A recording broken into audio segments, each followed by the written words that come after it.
कृष्ण जी जन्म ले रे। आनंद नंद भवन भेले कृष्ण जी जन्म ले रे। ललना रे यशोदा के घोरा भगवान की गोकुल बधिया बजरे। ललना रे यशोदा के घोरा भगवान की गोकुल बधिया बजरे।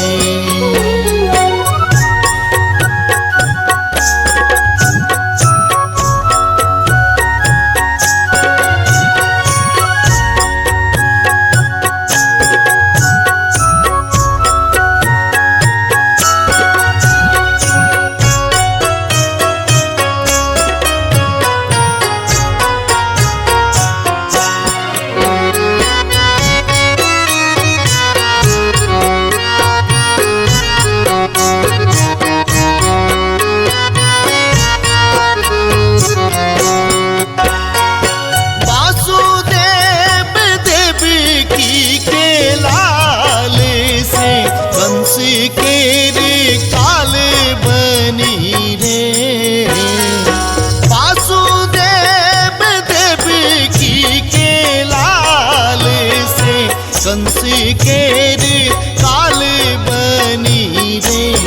ललना रे जगत के तारन हारे की जेल में प्रगट भेल रे।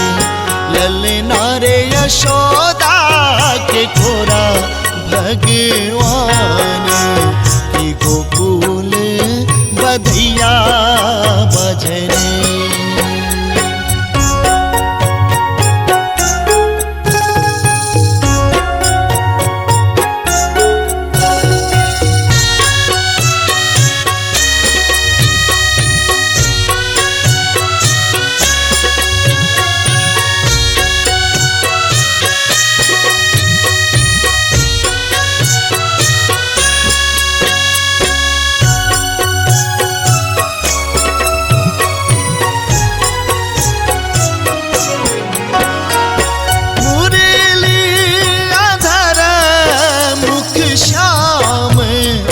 चारू हाथ अस्त्र देखी रे।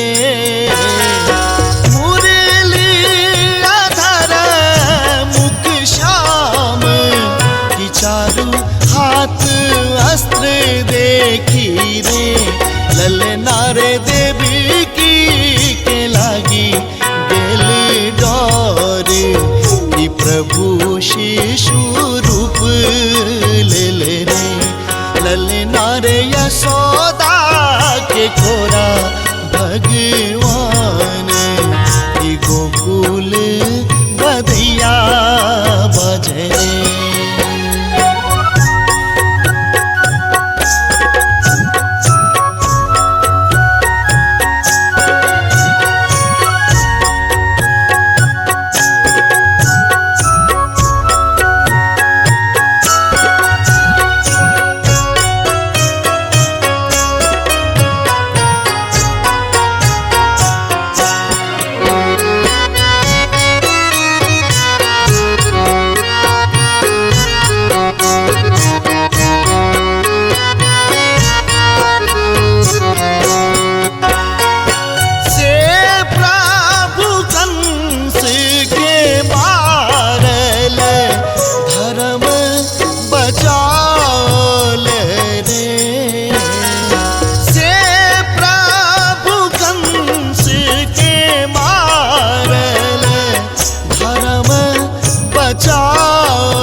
कृष्ण जी जन्म ले रे।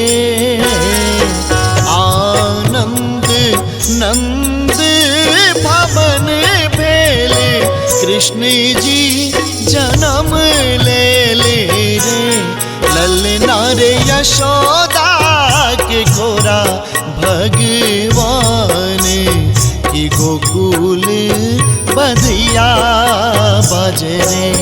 ललना रे यशोदा के गोरा भगवान की गोकुल बधिया बजे रे।